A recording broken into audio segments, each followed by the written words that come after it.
Well, all right, guys, after about a couple of hours in the parking lot, we finally made it into the venue here. So let's take a look around at what we can find out here. It looks like an awesome collection of cars.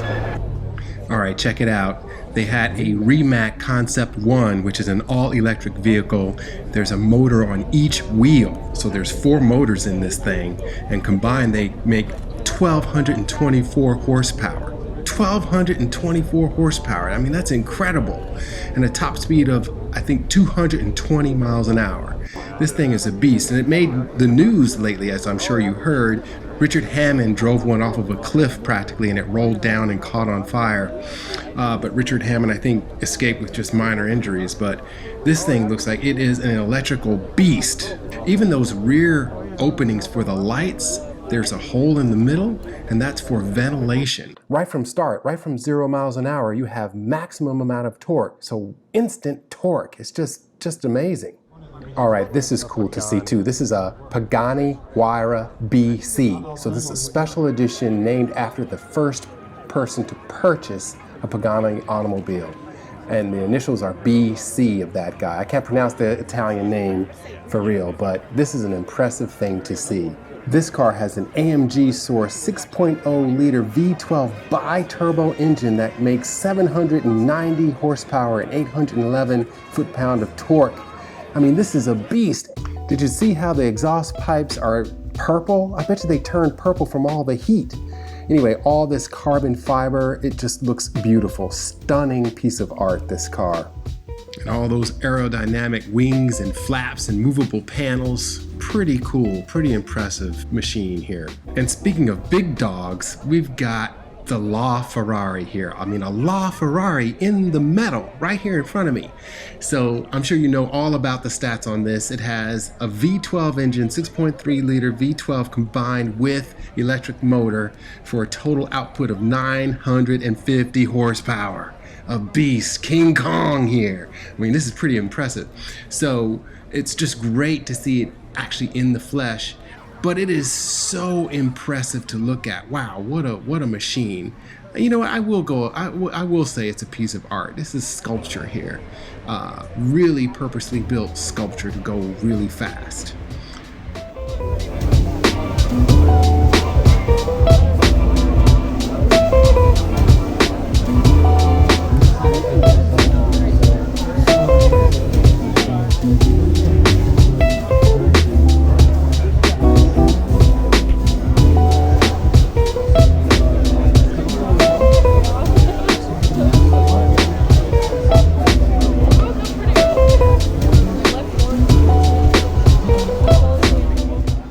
Now here is an interesting vehicle. This is the Ferrari Pininfarina P4/5, and it's a one-off car that's based on a Ferrari Enzo. So everything underneath of this shell here is a Ferrari Enzo with the big V12 engine, 650 horsepower, and the 9 yards. But Pininfarina wanted to do a custom-built car, so they approached someone named Jim Glickenhaus, who was a big Wall Street guy, and they had Jim commission this car. So this is a one-off car with a special body, and apparently this guy, Glickenhaus, collects Ferraris, and in his collection of Ferraris, he's got a 1967 P3/4. The design of the P3/4 was the inspiration of this P4/5. Get it? You know, one follows the other. So it's a modern interpretation of that design of that 1967 car. So it's a pretty unique thing. It's so unique, there's only one of them in the world. And wow, it was impressive to see it. This thing was built back, I think, in the early 2000s, 2005, 2006 or something like that. So it's a pretty special car to see.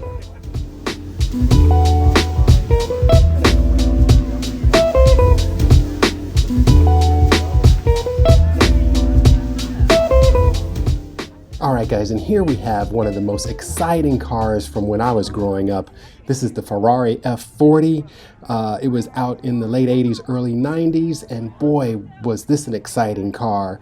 It was a V8 powered twin turbo engine Ferrari, and this harkens back to kind of the old school supercars where they were not easy to drive. They were not comfortable. They were not grand tours at all.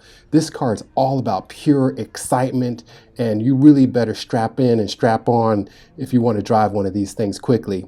But man, look at this aggressive design. It's based on the design of that. Remember the 308 from Magnum PI? Remember that Ferrari 308? It's based on that kind of look, but it has all the aggressive wings and scoops and everything that really make it look something special. So the Ferrari F40.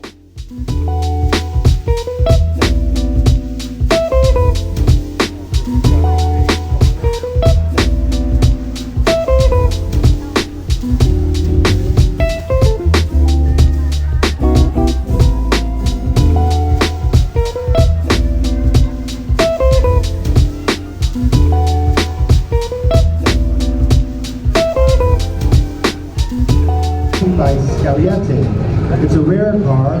This Ferrari is a long-nosed prototype.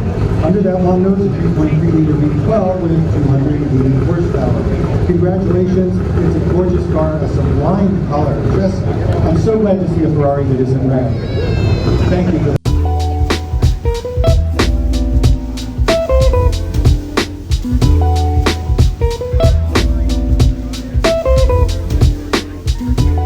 Sold new for $8,000, and we'd all love to pay $8,000 for an art Spider now. They're worth quite a bit more than that. This is the rarest and most valuable Ferrari in the world. No doubt about that. Nick Soprano of Motor Classic and Competition Corp of Bedford Hills, New York, is the lucky winner. Congratulations, sir. See, I told you had nothing to worry about. It's not often you can go to a show and see an art Spider. Bugatti Best in Class. The award for that goes to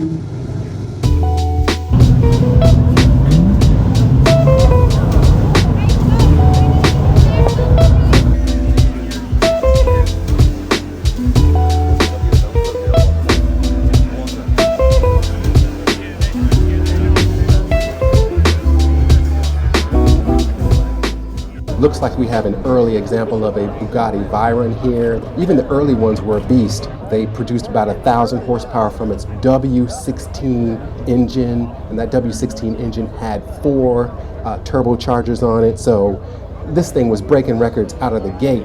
So it broke the speed record. I think it did like 253 miles an hour as a production car, and the later examples went even faster than that. So respect. Speaking of Bugatti, here's an old school example here in that classic French blue. Honestly, I don't know what this is. It may be Italian, it may not, but it looks good. Same with this one. Beautiful looking vehicle. I have no idea what kind of car this is. If you know, please leave a comment down below. It looks awesome.